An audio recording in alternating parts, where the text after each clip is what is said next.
চন্দ্রের সমান একটি পুত্রকে বাহির করে নিলেন। আর ইয়ে নিমাই গো নিমাই মুখটাকে দেখে একটু বেঁচেছিলাম, ইও সেই প্রকার লীলা আরম্ভ করে দিয়েছে। ইও কে বলছে অদ্বৈত, ইয়ে তো দৈত্য বড় গোসাই। এইটুকু অপরাধ, এই জন্য মহাপ্রভু প্রেম দিচ্ছেন না। তাহলে বৃন্দাবন দাস ঠাকুর বলছেন যারা বৈষ্ণবগণকে আর ছোট বড় করে বলেন তাদের কি হবে? যদি এটা মা সচিদেবী মনে মনে ভেবেছিলেন, প্রকাশ্যে কিছু বলেন নাই বৈষ্ণব অপরাধের ভয়। হ্যাঁ, একালে যে বৈষ্ণবের ছোট বড় বলে নিশ্চিতে থাকুক, সে জানিব কত কালে।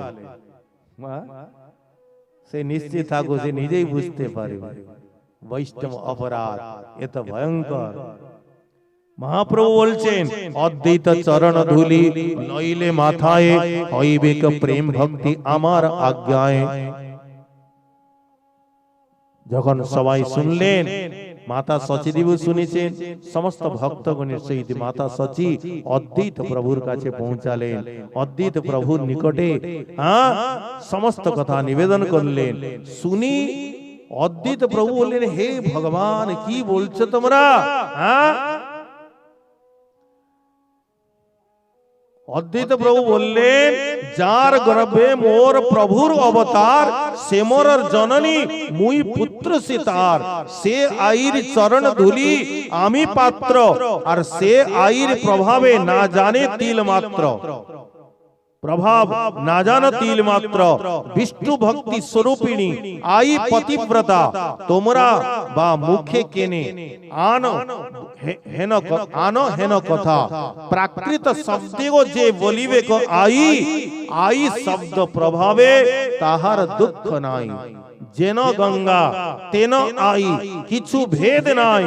দেবকী যশোদা যেই বস্তু সেই আই। কহিতে আইর তত্ত্ব আচার্য গোসাই, পড়িলা আবিষ্ট হয়ে বাহ্য কিছু নাই। বুঝিয়া সময়ে আইলা বাহিরে, আচার্য চরণ ধুলি লইলেন শিরে। সচিদেবীর মহিমা বলতে বলতে আচার্য আবিষ্ট হয়, মূর্ছিত হয়ে পড়লেন। আর সেই সময় সচি মাতা অদ্বৈত প্রভুর চরণ ধুলিকে মস্তকে নিলেন। যেই মস্তকে নিলেন, সঙ্গে সঙ্গে প্রেমে মূর্ছিত হয় সেইখানে পড়ে গেলেন। মাতা আসলে এসব কিছুই না, এসব লীলা। মানে মহাপ্রভু জগৎকে শিক্ষা, তিনি জগৎ গুরু, জগৎকে শিক্ষা দিচ্ছেন আচরণ করিয়ে। নিজের জননীর প্রতিও তিনি দণ্ড বিধান করলেন। অন্যের কি কথা? রূপ গোস্বামী পাদ ভজন করতেছিলেন, লীলা স্মরণ করতেছিলেন। লীলা স্মরণে রাধারানী পুষ্প চয়ন করছেন। পুষ্প চয়ন করতে করতে একটি ডালে একটি সুন্দর পুষ্প, কিন্তু ডালটা হাতে আসছে না। আর কৃষ্ণ এইটাকে দেখতেছিলেন পিছন দিকে। তিনি কি করলেন? ঘুরে এসে আর ডালটাকে নামিয়ে দিলেন। যেই নামিয়ে দিয়েছে, রাধারানী বুঝতে পারেন না, তিনি জানেন না। আর তিনি কি করলেন? রাধারানী এক হাতে বাম হাতে ডালটাকে ধরে, আর পুষ্পটাকে যেই তিনি চয়ন করিবেন, আর কৃষ্ণ ডালটিকে ছেড়ে দিলেন, আর ডালের সহিত রাধারানী উপরে উঠে গেলেন। এই লীলাটিকে দেখে কৃষ্ণ হাসতে লাগিলেন, আর লীলাটিকে দেখে রূপ গোস্বামী পাদও হাসতেছিলেন। সেই সময় এক বৈষ্ণব খঞ্জ কৃষ্ণ দাস, ওনার নাম, পা ভাঙা ছিল, তিনি সেই অনেক প্রকার আঁকা বাঁকা হয়ে চলতেছিলেন। স্বরূপটা একটু কেমন ছিল, তো তিনি মনে করলেন আমার এই বিকৃত রূপকে দেখে, বিকৃত চালকে দেখে রূপ গোস্বামী পাদ হাসতেছে।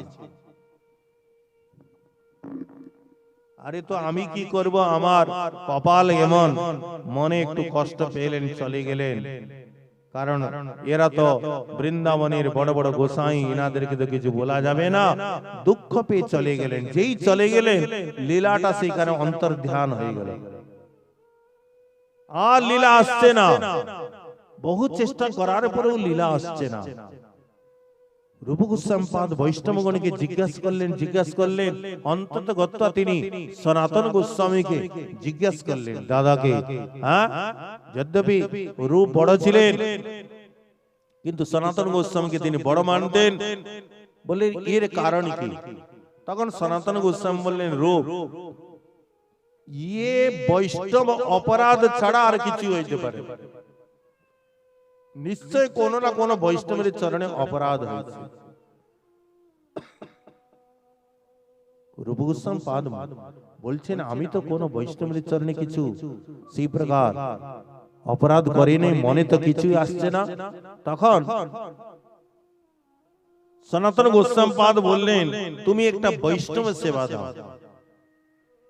বৈষ্ণব সেবা দাও মানে সেই লাড্ডুপুরি ভান্ডারা নয়, মাদুকুরি একটু বেশি এনে আর বৈষ্ণবগণকে ডেকে একটু চিড়া মালসা করে বৈষ্ণবগণকে দেওয়া হয়। তো বৈষ্ণবগণকে নিমন্ত্রণ করানো হলো। সব বৈষ্ণবগণ আসলেন, আর এই খঞ্জ কৃষ্ণদাস আসলেন না। সনাতন গোস্বামী পাদ বললেন, রূপ এইখানে কিছু আছে, চলো। রূপ গোস্বামীকে নিয়ে গেলেন। খঞ্জ কৃষ্ণদাস বললেন, আপনি আসলেন না নিমন্ত্রণে। তখন উনি মনের কথাটা বললেন, দেখুন, আপনারা তো বৃন্দাবনের বড় বড় সব অধিকারী, আপনাদেরকে কিছু বলা যাবে না। আজকে নিমন্ত্রণ দিয়েছেন, সেদিন আসছিলাম, আমাকে দেখে গোসাইজি হাসতেছিলেন, আমার রূপটাই কুরূপ, আমি কি করব? তখন রূপ গোস্বামী পাদ সব মনের কথা বললেন, আপনাকে দেখে আমি হাসে নাই, লীলাকে দেখে এসেছিলাম। আসলে এসব কিছুই না, এসব এরা আচরণ করে দেখাচ্ছে। অপরাধ এত সূক্ষ্ম, যদি বৈষ্ণব অপরাধ উঠে হাতি মাতা, উপাড়ে বা ছিন্ডে তার সুখে যায় পাতা। ये বৈষ্ণব অপরাধ হলো মত্ত হাতির সমান। মহাপ্রভু বলছেন, সেই যে ভক্তি লতা, সেই লতাকে এ বৈষ্ণব অপরাধ তাকে মূলের সহিত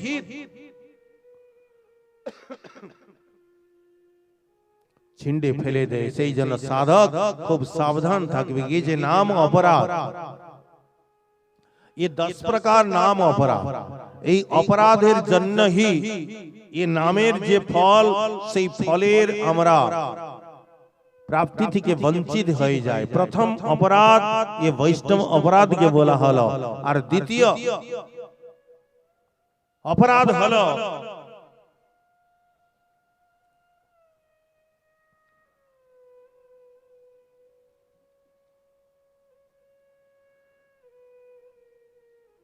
ভগবানের নাম গুণ থেকে শিবের নাম গুণকে ভিন্ন মনে করা।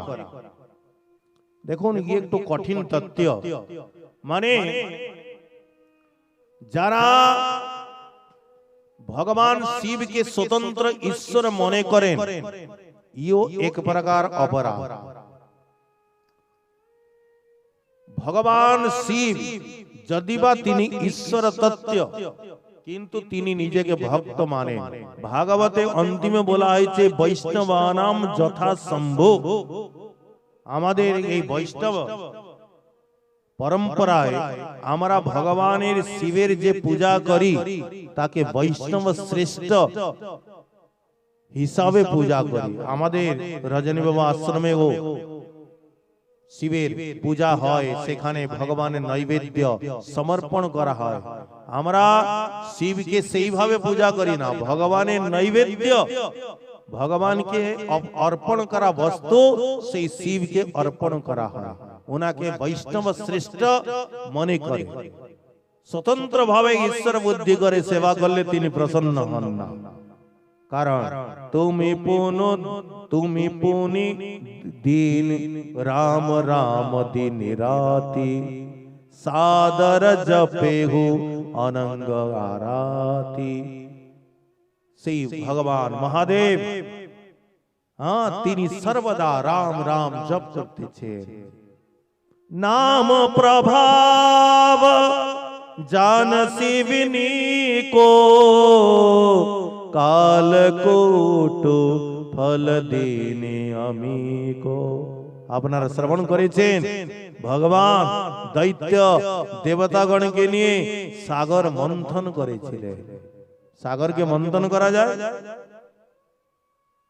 কিন্তু ভগবান এই সাগর নয় ক্ষীর সাগর যে সাগরের গভীরতার কোনো কল্পনা করা যায় না কত গভীরতা কত তার বিস্তার কিন্তু ভগবান সাগরকেও মন্থন করেছিলেন ভগবান কিছুই করতে পারে মন্দ্রাচল পর্বতকে মন্থন দণ্ড বানিয়েছিলেন বাসুকি নাগকে রশি বানিয়েছিলেন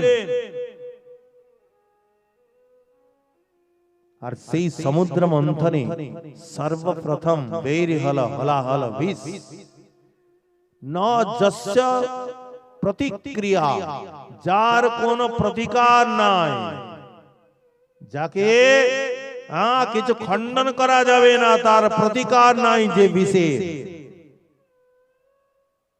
দেবতা দৈত্যগণ হাহাকার করতে লাগলেন ভগবান বিষ্ণুও কিছুই বললেন না শিবকে এই প্রতিষ্ঠাটা দেওয়ার জন্য দেবতা দৈত্যগণ মহাদেবের কাছে পৌঁছালেন দেব দেব মহাদেব ভূতাত্মান ভূত ভাবনা ত্রাহিন শরণাপন্নাম ত্রৈলোক্য দহনাদ বিষাদ হে দেবাদিদেব হে মহাদেব এই ত্রৈলোক্য বিনাশকারী ত্রিলোকের বিনাশ হয়ে যাবে এই বিষের প্রভাবে রক্ষা করো মহাদেব সেই বিষকে পান করে নিলেন যে বিষের কোনো প্রতিকার নাই কিসের প্রভাবে তিনি পান করলেন বলে নাম প্রভাব জান শিবনী কো কাল কোটো ফল দীনি তিনি নিরন্তর এই ভগবান নাম জপ করেন সেই নামের প্রভাবে তিনি সেই বিষটাকে অমৃত বানিয়ে দিলেন নামের প্রভাবে তো সেই ভোলেনাথ দিবা রাত্র অহর্নিশি তিনি রাম নাম জপ করতেছেন সেই জন্য বৈষ্ণব শ্রেষ্ঠ ভগবান থেকে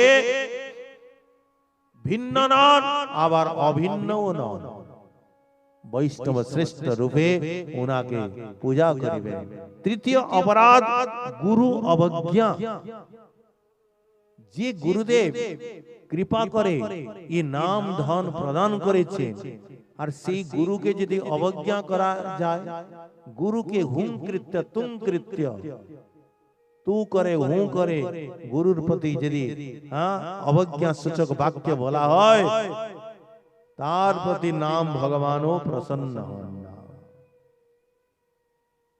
এই যে কাক ভূষণ্ডজি মহারাজ নাম শুনেছেন কাক ভূষণ্ডজি গরুড়জিকে রাম কথা শ্রবণ করাচ্ছেন এ কাক ভূষণ্ডজি পূর্ব জন্মে একে শূদ্র বালক ছিলেন আর ইনার জন্ম হয়েছিল অযোধ্যায় অকাল পড়ল ইনি অবন্তিকা পুরীতে চলে গেলেন অবন্তিকা পুরীর আগে ইনি শিবের ভক্ত ছিলেন সেই অবন্তিকা পুরীতে একে ব্রাহ্মণ তিনি রামের ভক্ত ছিলেন শিবের ভক্তও ছিলেন শিবকে জল চড়াতেন সেই উনার শরণাপন্ন হলেন উনি নিজের কাছে রাখলেন ব্রাহ্মণ আর রাম উনাকে শিব মন্ত্রে দীক্ষা দিলেন আবার রামের ভক্তিও উনাকে শ্রবণ করাতেন একদিন সেই বালক অবন্তিকা নগরীতে যে মহাকাল মন্দির, সেই মহাকাল শিবের মন্দিরে সে বালক বসে শিব মন্ত্র জপ করছে। আর সেই সময় তার গুরুদেব সেখানে এসেছে জল চড়াবার জন্য। শাস্ত্র বলছেন গুরুকে দেখা মাত্র দাঁড়িয়ে যাওয়া উচিত, গুরুকে দেখে বসে থাকা উচিত নয়, গুরুকে দেখে দাঁড়িয়ে যাবে, ये शास्त्र नियम दिচ্ছে। আর গুরুকে দেখে প্রণাম করিবেন, আর সম্মান সহিত কথা বলিবেন। কিন্তু ये বালক ভাবছে গুরুদেব তো রোজই আসেন, রোজ কি দাঁড়াবো, বসে সেখানে বসেই রই। গুরুদেব তো কিছুই বললেন না, কিন্তু মহাদেব মহাকাল দাঁড়িয়ে গেলেন। जो खल दंड करहु नहीं तोरा, भ्रष्ट होई श्रुति मार्ग मो। अरे दुष्ट, যদি তোতে দণ্ড না দেয়া যাবে তাহলে এই শ্রুতির যে বেদের সদাচার এইটা দূষিত হয়ে যাবে। বলে যা, তুই 1000 বর্ষ 1000 জন্ম তোকে গ্রহণ করতে হবে, নানা জনিতে ভ্রমণ করতে হবে। গুরুদেব দয়ালু ছিলেন, গুরুদেব প্রার্থনা করলেন, হে মহাকালেশ্বর ভগবান, ये অজ্ঞানী বালককে ক্ষমা করে দিন। গুরুদেব যখন প্রার্থনা করলেন তখন ভোলেনাথ প্রসন্ন হলেন। যা, তোর গুরুদেব যখন প্রার্থনা করছে 1000 জন্ম নিতে হবে, কিন্তু সেই জন্ম কষ্ট তোকে ভোগ করতে হবে না। অন্ততগত তিনি ব্রাহ্মণ জন্ম পেলেন, সেখানে সেই জন্মে তিনি লোমস ঋষির কাছে গেলেন। লোমস ঋষি রাম ভক্তির উপদেশ দিলেন, আর ইনি বারবার তর্ক করতেন। তর্ক করাতে লোমস ঋষি ক্রোধিত হলেন। আরে কাকের মতো কা কা করছিস, যা তুই কাক হয়ে যা। বালক কাক হয়ে গেল। কাক হয়ে উড়ে গেল। লোমস ঋষিকে দয়া আসলে তাকে ডাকলেন, তার কানে রাম মন্ত্র দিলেন। আর রাম মন্ত্র দিলেন, দিয়ে বললেন, তো তোমাকে আমি এমন শক্তি দিচ্ছি, তুমি অজর হবে, অমর হবে, তুমি যে দেহ চাইবে সেই দেহকে তুমি ধারণ করতে পারবে। কিন্তু এই কাক ভূষণ্ডী সে কাক দেহটাকে ছাড়লেন না। যদ্যপি এ কাকের যে দেহ খুব একটা ভালো দেহ নয়, অপবিত্র দেহ, একে চন্ডাল পাখি বলা হয় এ কাককে। কিন্তু কাক ভূষণ্ডী যে কাক দেহটাকে ছাড়লেন না কেন? বললেন এই কাক দেহেই লোমস ঋষি আমাকে রাম নাম দিয়েছেন, রাম মন্ত্র দিয়েছেন, সেই জন্য দেহের প্রতি আসক্তি। এখানে তাৎপর্য এই, এই গুরুর চরণে গুরুর যারা অবজ্ঞা করেন তাদের প্রতি নাম ভগবানও প্রসন্ন হন না। যে গুরু কৃপা করে তিনি আমি তো চাই নাই ভাই, তিনি সেধে যেচে নাম দিলেন। আমি কখনো জানতাম না ভাই, তিনি সেধে যেচে নাম দিলেন। কেন ত্রিতাপ জ্বালায় জলে মর, হরি নামের মালা পর। তিনি সেধে যেচে নাম দিলেন। সেই গুরুর অবজ্ঞা। আর ভগবান বলছেন আচার্য মাং বিজান্যা, আচার্যকে আমার স্বরূপ জানিবে। নাম মন্যেত, কখনো অবজ্ঞা করিবে না। না মর্ত্য বুদ্ধিয়া, মনুষ্য বুদ্ধি রাখিবে না গুরুতে। অসূয়েত, কখনো নিন্দা করিবে না। সর্বদেবময় গুরু, ভগবান নিজে বলছে। গুরুর অবজ্ঞা, যারা গুরুর অবজ্ঞা করেন এ নাম ভগবান তাদের উপরে প্রসন্ন হন না। চতুর্থ অপরাধ, শ্রুতি শাস্ত্র নিন্দা করা। যে সমস্ত শাস্ত্রে কর্মকাণ্ড আদিকে শ্রেষ্ঠ বলা হয়েছে, সেই সমস্ত শাস্ত্রকে যদি ভক্ত তার অনাদর করে, নিন্দা করেন, তো এও এক নাম অপরাধ। জগতে সব বস্তুর প্রয়োজন আছে, বিষেরও প্রয়োজন আছে, অমৃতেরও প্রয়োজন আছে, তিতরও প্রয়োজন আছে, মিষ্টিরও প্রয়োজন আছে, কষারও প্রয়োজন আছে, টকেরও প্রয়োজন আছে, সব জিনিসের প্রয়োজন আছে। ভগবান সবকিছু সৃষ্টি করেছেন, তো সেই জন্য কোন শাস্ত্রে নিন্দা করা ইও এক অপরাধ। पंचम अपराध हरि नामे अर्थवाद कल्पना करा। हरि नामेर महात्म्य के श्रवण करे यदि केउ मने करे ई जे नामेर महिमा एत सब बोला हयेछे आसले ये लोग नाम जप करुक नामे श्रद्धा होक एई जन्य नामेर महिमा बाड़िए चढ़िए बोला हयेछे ये तो महिमा नय। এই প্রকার যদি কেউ মনে করে ইও এক অপরাধ। আসলে नामेर महिमा कहूँ कहा लागी नाम बड़ाई राम न सकही नाम गुण गाई। भगवान स्वयं वो निजेर नामेर महिमा बोलते पारिबेन ना। राम न सकही नाम गुण गाई। भगवान के हरि से बड़ा हरि का नाम। सेतुबंध जखन बांधानो चलছে समस्त बांदरगुलो राम नाम लिखे लिखे और पाथरगुलो जले फेलছে और जले पाथरगुलो भासছে। भगवान राम देखलेन सेतुबंध बांधा হচ্ছে সবাই সেতুবন্ধে সহযোগিতা করছে পাথর ফেলছে আমিও একটি পাথর ফেলি। তিনি একটি পাথরকে যেই ফেলেছেন সবাই পাথর ফেলছে পাথরগুলো ভাসছে তিনি পাথরটাকে ফেললেন পাথরটা ডুবে গেল। ভগবান রাম দেখলেন কি কি হলো হ্যাঁ সবাই ফেলছে পাথরগুলো ভাসছে আমি ফেললাম ডুবে গেল কেউ দেখে তো নাই।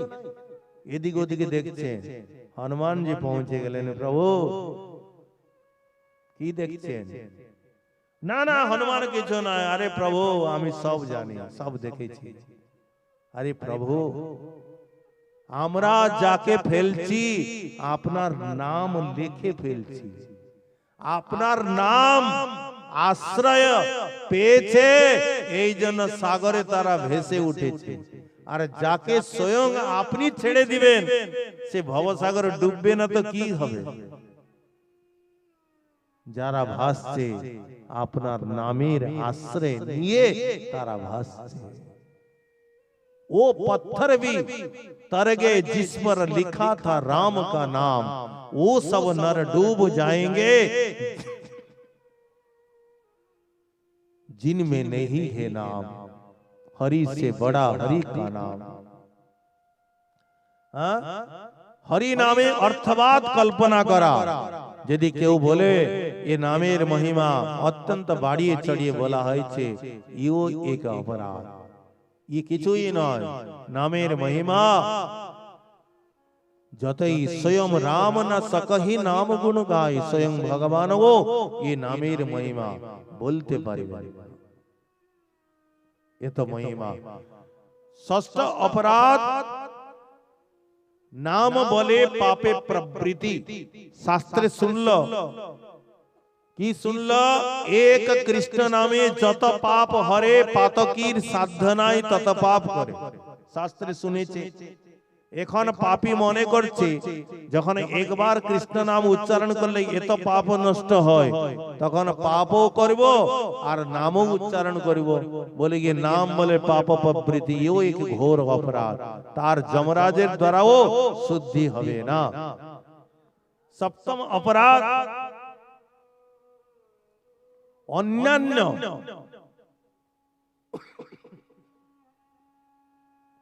যত প্রকার অনুষ্ঠান আছে সেই অনুষ্ঠানের সহিত আর নামের তুলনা করা যদি করা যায় ইও এক অপরাধ। हाँ दान व्रत तपस्या ये नाम ये सब एक ही वस्तु बोले यो एक घोर अपराध। कोटि अश्वमेध साम एक कृष्ण नाम कोटि अश्वमेध साम एक कृष्ण नाम जेई कहे से पाषंडी दंडे तारे जा। कोटि अश्वमेध यज्ञेर सहित यदि एक कृष्ण नामेर तुलना करा जाए बोले से जमदंडेर भागी है। ये प्रभास खंडे एक श्लोक आसे गोकोटि दान ग्रहणे खगस्य, खगस्य माने सूर्य ग्रहणेर समय दानेर बहुत महिमा। जे समय ग्रहण लागे সেই সময় যা কিছু করিবেন তার মহিমা বহুত বেশি। পুণ্য করিবেন মহিমা বেশি, দান করিবেন মহিমা বেশি, পাপ করিবেন তারও মহিমা বেশি। পাপ করিবেন সেও বহু গুণে পাপ তার ফল মিলে যাবে। তো তিনি বলছেন সূর্য গ্রহণের সময় যদি কোটি গোদান করা হয়, গোকোটি দান গ্রহণে প্রয়াগ গঙ্গ, প্রয়াগে মাঘ মাসে যে বাস করা হয় তাকে কল্পবাস বলা হয়। বলে কোটি কল্পবাস করেনি। যজ্ঞাযুতম অযুত অশ্বমেধ যজ্ঞ করেনি। মেরু সুবর্ণ দানম, সুমেরু পর্বতের সমান সুবর্ণ দান করেনি। किंतु गोविंद कीर्तन समं शतांशै, एक बार गोविंद नाम उच्चारण करले जे फल হয় ये समस्त पुण्य मिले तार शतांशेर सहित समानता करते पारिबेन ना। এই জন্য কোন শুভ অনুষ্ঠানের সঙ্গে এই নামের তুলনা করা যাবে না।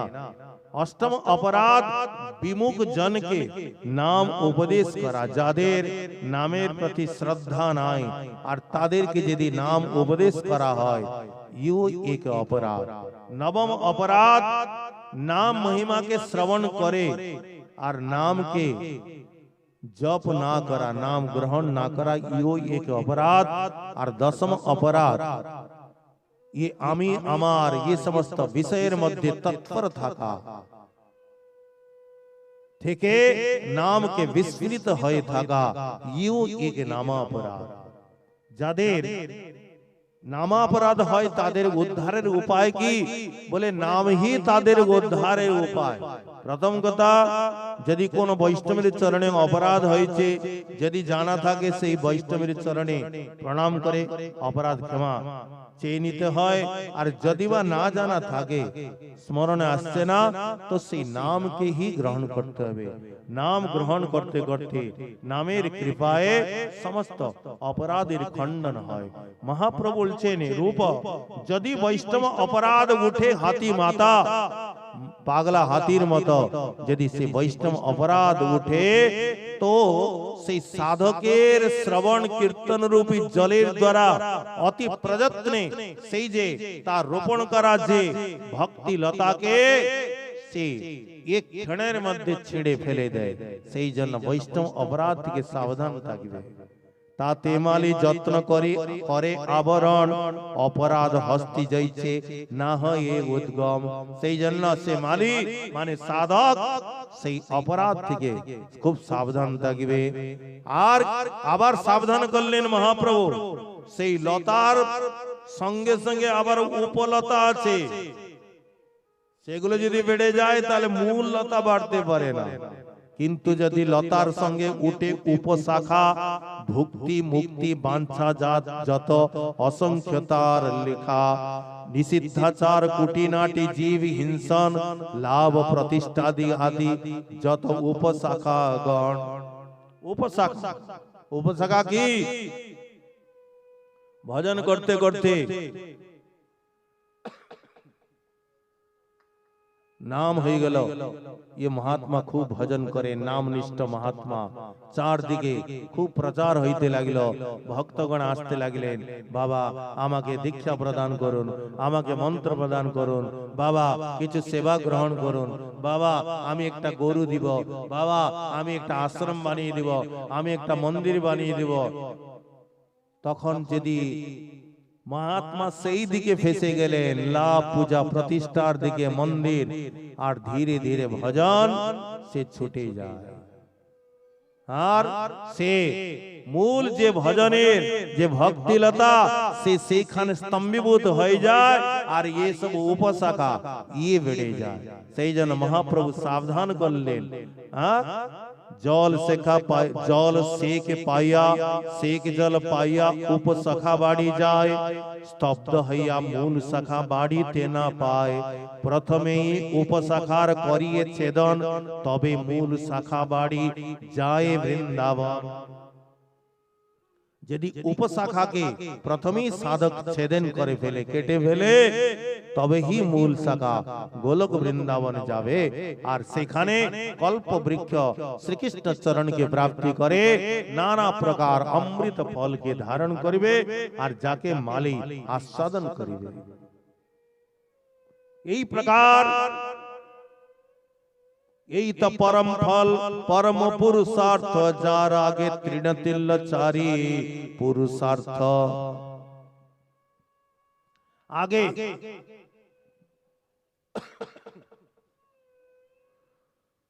মহাপ্রভু সাধন ভক্তির লক্ষণ বললেন, প্রেমের লক্ষণ বললেন। প্রেম গাঢ় হয় স্নেহ মান প্রণয় ভাব মহাভাব, অধিरूढ़ महाभाव, मादनाख्य महाभाव, मोदनाख्य महाभाव, ये समस्त भक्तिर जत प्रकार ये रूप गोस्वामी पाद जे उज्जवल निर्मल ग्रंथ, ये सब रस ग्रंथ, ये बोललेও বুঝা যাবে না। এই প্রকার রূপ গোস্বামী পাদকে তিনি উপদেশ প্রদান করে আর বৃন্দাবনে পাঠিয়েছিলেন সেই পশ্চিম দেশকে উদ্ধার করার জন্য। সনাতন গোস্বামী গো তিনি পাঠালেন। সনাতন গোস্বামী সঙ্গে মহাপ্রভুর সাক্ষাৎকার হলো কাশীপুরীতে। সনাতন গোস্বামী পাদ মহাপ্রভুর নিকটে তিনি প্রশ্ন দেখেছিলেন। এখানে কবিরাজ গোস্বামী পাদ বলেছে, আমাদের সময় হয়ে গেছে, 2-4 মিনিট বসুন, এখনই পাঠকে বিশ্রাম দেওয়া যাবে। প্রসন্ন হইয়া প্রভু তারে কৃপা কইল, তার কৃপায় প্রশ্ন করিতে তার শক্তি হইল। দেখুন এইটা বুঝার বিষয়, तार कृपाए प्रश्न करिते तार शक्ति हलो। ये जे कृष्ण विषय के प्रश्न, ये प्रश्नों सवार मने जागे ना। तार कृपाए भगवान जार कृपा होय जार उपरे तार ही ये समस्त प्रश्न जागे। तार कृपाए तार माने महाप्रभुर कृपाते सनातन गोस्वामी पादेर मने प्रश्न करार ये शक्ति उत्पन्न हलो।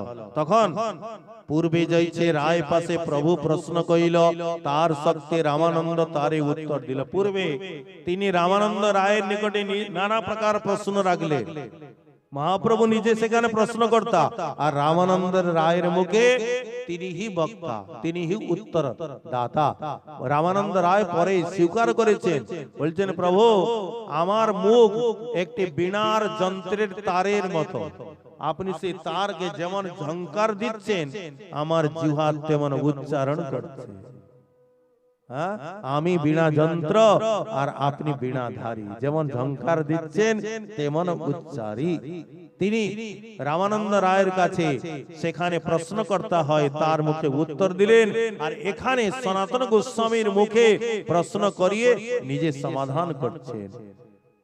তখন সনাতন গোস্বামী পাদ প্রশ্ন নিবেদন করছেন, তবে সনাতন প্রভুর চরণে ধরিয়া দৈন্য বিনতি করে দন্তে তৃণ পাইয়া নীচ জাতি নীচ সঙ্গী পতিত অধম কুবিষয় কূপে পড়ে গোয়াইল জনম। আপনার হিতাহিত কিছুই না জানি, গ্রাম্য ব্যবহারে পণ্ডিত তাই সত্য মানে। গ্রাম্য ব্যবহার মানে বিষয় ব্যবহারে আমি পণ্ডিত। প্রভু कृपा करी यदि मोरे करियाछ उद्धार, आपन कृपाते कह कर्तव्य आमार। आमार की कर्तव्य प्रभु इও বলুন, যখন উদ্ধার করেছেন তাও বলুন। কে আমি কেন আমায় যারে তাপত্র ইহা নাহি জানি আমি কেমনে হিতে হয়। সনাতন গোস্বামী পাদ প্রশ্ন করছেন, প্রশ্নকর্তা কে? গৌড়ীয় সম্প্রদায় আচার্য বর্জ্য সনাতন গোস্বামী। কে আমি, আমি কে? बहुत गंभीर प्रश्न। द्वितीय साध्य साधन तत्व पूछिते ना जानी, कृपा करी सब तत्व कहत अपनी। उनार प्रश्न के आमी के এই প্রকার প্রশ্ন হয়। আমরা যদি কাউকে প্রশ্ন করি আমি কে, সে কি উত্তর দিবে, কি বলবে? তুমি কি পাগল? তুমি জানো না তুমি কে? কিন্তু সনাতন গোস্বামী পাদ প্রশ্ন করছেন মহাপ্রভুকে, রাধা কৃষ্ণ মিলিত বিগ্রহ সচ্চিদানন্দ স্বরূপ মহাপ্রভুকে আমি কে, আমি নিজেই জানি না। ये प्रश्न बहुत गंभीर, ये विषय महाप्रभुर कृपा हले कालकेई श्रवण कर।